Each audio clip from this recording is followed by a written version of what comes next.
इस फिल्म की शुरुआत होती है एक लड़की से जिसकी आंखों में आंसू हैं। एक शख्स उसे निर्वस्त्र कर रहा है। ऐसा लगता है कि दोनों संभोग करने जा रहे हैं, पर तभी यहाँ हमें पता चलता है कि इस लड़की का सर धड़ से अलग किया जा रहा है। यहाँ आज उसे पनिशमेंट दी जा रही है। ये कहानी फ्रेंच रेवोल्यूशन के टाइम की है। उस समय यहाँ रेन ऑफ टेरर था। आज भी फ्रांस के इतिहास में इसे काले पन्नों में लिखा गया है। ये कहानी है फ्रांस के इस असाइलम चैटन की। इस असाइलम में रखा गया है मार्कस को। मार्कस फ्रांस के इतिहास का रेवोल्यूशनरी फिलोसोफर था। उसकी लिखी किताबें आज भी पढ़ी जाती हैं। इस असाइलम में भी मार्कस अपनी लिखाई करता रहता है, छुप के छिपा के।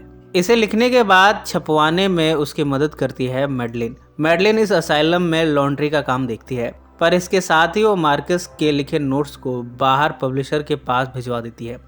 इसके लिए उसने एक एनोनिमस हॉर्समैन को रखा है जो कि मैडलिन से इन नोट्स को लेकर पब्लिशर तक पहुंचाने में मदद करता है। इस कहानी में एबे भी है। एबे को मैडलिन भी पसंद है। मैडलिन है ही इतनी खूबसूरत। एबे इस असाइलम में मार्कस को विजिट करने आता रहता है।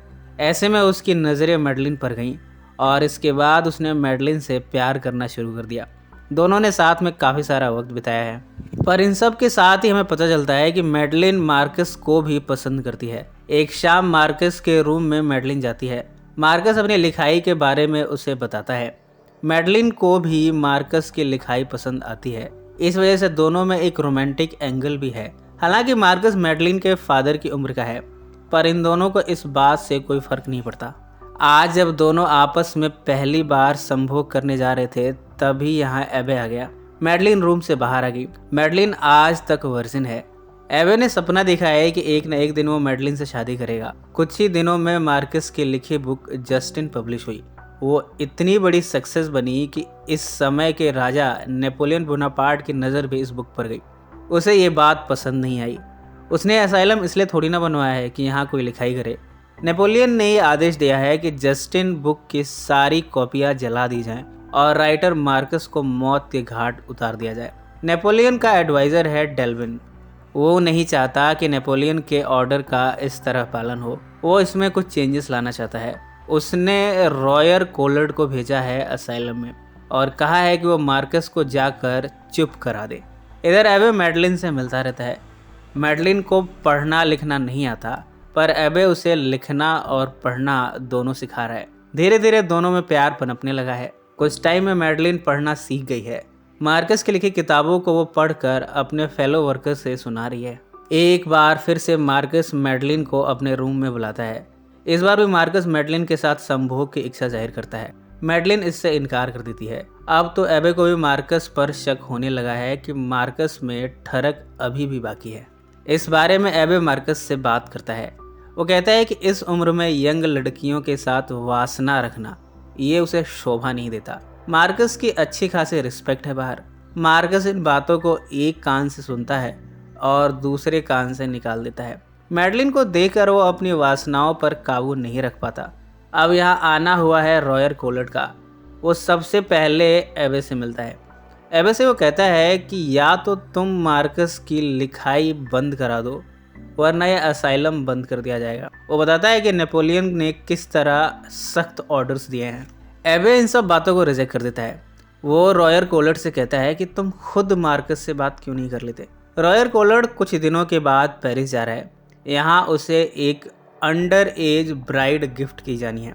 रॉयर कोलर्ड जब यहाँ पहुँचता है तब उसे गिफ्ट के तौर पर सिमन को दिया गया है। रॉयर कोलर्ड सिमन की खूबसूरती देखकर उसे वहीं पसंद कर लेता है। सिमन को लिए रॉयर कोलर्ड यहाँ से चल पड़ा। वैसे तो उसे सिमन से शादी करनी है, पर रॉयर के दिमाग में कुछ और ही चल रहा है। किंग नेपोलियन ने भी रॉयर को एक महल गिफ्ट किया है। रॉयर यहाँ सिमन को लाकर उसे कैद करके रख लेता है। रात को जब सिमन सोने जाती है तब रॉयर उसके पास जाता है। वो बताता है कि वो सिमन से कोई शादी नहीं करेगा, पर उसके जिस्म का भोग करता रहेगा। सिमन कुछ कह नहीं पाती। इसके बाद रॉयर सिमन को निर्वस्त्र करके उसका बलात्कार करता है। अब रॉयर ने सिमन से शादी करने के बजाय उसे अपनी कैदी बना लिया है। सिमन से संभोग करने के लिए वो तरह तरह के तरीके ईजाद करता है। कई बार तो वो दूसरे मर्दों से भी सिमन का बलात्कार करवाता है ताकि सिमन उससे संभोग का चरम सुख दे सके। धीरे धीरे सिमन भी इन सब की आदी हो गई है। वो भी अलग अलग मर्दों के साथ संभोग करती है। ये महल असाइलम के एक हिस्से में है। इस महल के रेनोवेशन के लिए यंग आर्किटेक्ट प्रायक्स को बुलाया गया है। रॉयर ने सिमन के साथ जो किया है, इस बारे में यहाँ के इलाकों में चर्चा होने लगी है। सबका कहना है कि सिमन के साथ गलत हो रहा है। जब मार्कस को इस बारे में पता चला तब उसने इस पर एक लेख लिखा। ये लेख बाद में प्ले बन गया। आज की रात इस प्ले को इसी असाइलम में परफॉर्म किया जा रहा है। इसमें एक लड़की को सिमन के रूप में दिखाया जा रहा है, जबकि दूसरा शख्स रॉयर का रोल प्ले कर रहा है। वो इस लड़की का बलात्कार करता है। रॉयर और सिमन भी इस प्ले को अटेंड करते हैं। इस प्ले को नाम दिया गया है क्राइम्स ऑफ लव। मैडलिन दूसरे रूम से इस प्ले को देखे जा रही है। इतने में इसी असाइलम में काम करने वाले ब्यूकन ने मैडलिन को देख लिया। इस प्ले को देखकर ब्यूकन के मन में वासना जगी। अब वो मैडलिन के साथ संभोग करना चाहता है। मैडलिन अपने आप को उसे छुड़ाने की कोशिश करती है, पर ब्यूकन मैडलिन को यहाँ निर्वस्त्र करने लगा। मैडलिन के हाथ गरम आयरन लग गया। उसने इसे ब्यूकन के फेस पर लगाया। शोरगुल सुनकर एबे यहाँ पहुँचा है।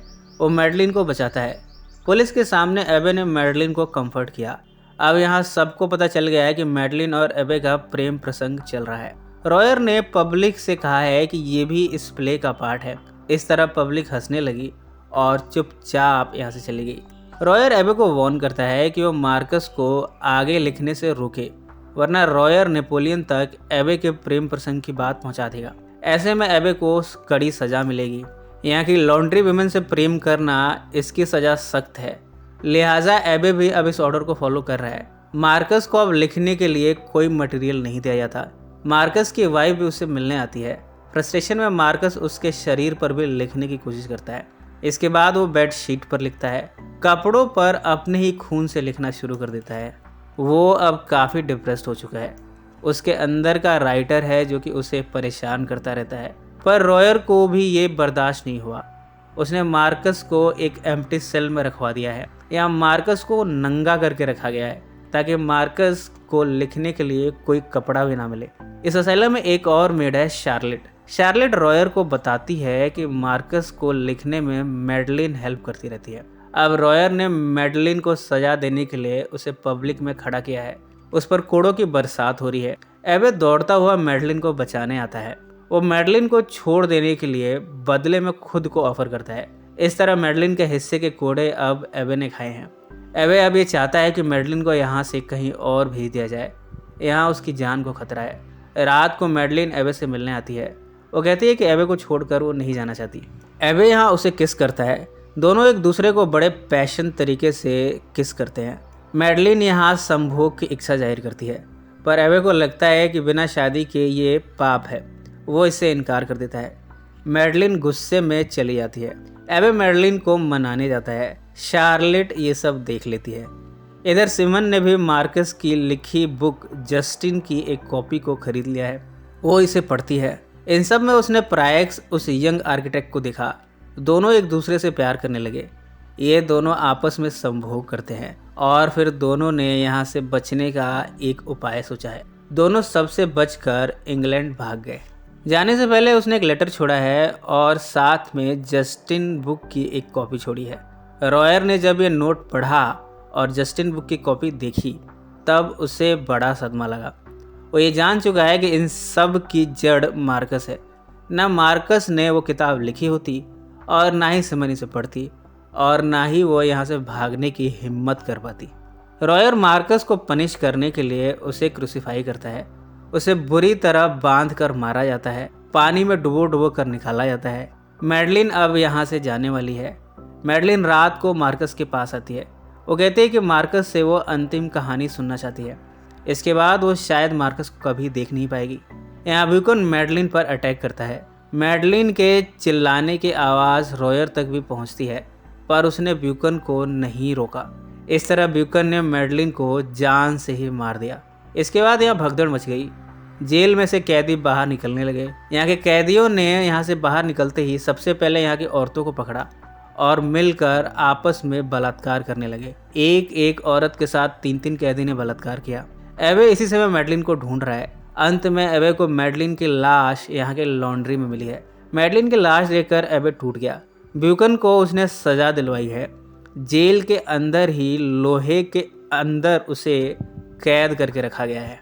पर अब एबे मैडलिन को खो चुका है। उसकी मौत का जिम्मेदार एबे मार्कस को मानता है। वो मार्कस को कन्फ्रंट करने जाता है। मार्कस कहता है कि उसने मैडलिन के साथ अनेकों बार संभोग किया था। एबे कहता है कि ये बात झूठ है। मैडलिन की बॉडी से ये बात साबित हुई है कि वो वर्जिन थी। वो मरते वक्त तक भी वर्जिन थी। यहाँ मार्कस इमोशनल होता हुआ ये स्वीकार करता है कि वो झूठ बोल रहा था। वो अच्छा फिलोसफर तो है, पर उसके अंदर वासनाएं भी हैं। वो मैडलिन से अपनी वासनाएं पूरी करना चाहता था, पर मैडलिन ने कभी भी उसके इस ऑफर को एक्सेप्ट नहीं किया। एबे मार्कस को सजा देना चाहता है। वो उसके जीभ को कटवा देता है। इसके बाद भी एबे को शांति नहीं मिली। मैडलिन की मौत उसे अंदर से तोड़े जा रही है। एबे मैडलिन की लाश के पास जाता है। एबे जब मैडलिन को किस करता है तब पाता है कि मैडलिन की जान वापस आ गई है। इसके बाद दोनों यहाँ धुआंधार संभोग करते हैं। इस संभोग के दौरान एबे की नज़र जीसस के स्टैचू पर जाती है। जीसस की आंखों से खून बह रहा है। एबे को रियलाइज़ हुआ है कि वो महज सपना दिख रहा था। कुछ ही दिनों में मार्कस की हेल्थ खराब होने लगी। अब वो मौत की बाहों में सोने वाला है। एबे उसके पास जाता है। वो लास्ट राइट्स को परफॉर्म करना चाहता है। क्रूसीफिक्स को मार्कस को देते हुए कहता है कि इसे किस करके दुनिया को अलविदा कह दो। इसी समय एबे काफ़ी इमोशनल है। मार्कस इस क्रूसीफिक्स को निगल जाता है। इसी दौरान उसकी जान निकल गई। कहानी 1 साल आगे आती है। रॉयर कोलर्ड एबे को यहाँ ग्राउंड टूर देता है। रॉयर की नज़र शार्लेट पर जाती है। रॉयर और शार्लेट की बातों से हमें पता चलता है कि इन दोनों का अभी भी अफेयर चल रहा है। शार्लेट रॉयर को असाइलम की पल पल की खबर देती रहती है। कुछ ही दिनों में इस असाइलम को कन्वर्ट करके प्रिंट शॉप में बदल दिया गया है। यहाँ के सभी रहने वालों को स्टाफ बना दिया गया है। एवे को अब मार्कस के सेल में रखा गया है। एवे की जगह नया शख्स चुना गया है जो कि यहाँ काम की देखरेख करेगा। वो रॉयर कोलर्ड के साथ एवे को विजिट करने आता है। एवे उस यंग लड़के से कहता है कि एक दिन तुम्हारा हाल भी मेरे जैसा होगा। एवे के अंदर गुस्सा इतना है कि वो रॉयर को जान से मारने की कोशिश करता है। इसकी वजह है कि एवे भी लिखना चाहता है, पर रॉयर ने उसे लिखने के लिए कोई भी मटेरियल प्रोवाइड नहीं कराया। पर अंत में रॉयर अपने आप को छुड़ाने में कामयाब हो गया। अब एवे इस जेल में कैद मरने का इंतज़ार कर रहा है।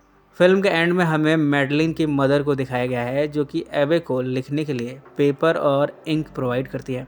एबे इस पर लिखना शुरू करता है और ये फिल्म यहीं समाप्त हो जाती है। सो फ्रेंड्स, फिर मिलेंगे ज़िंदगी के किसी नए मोड़ पर।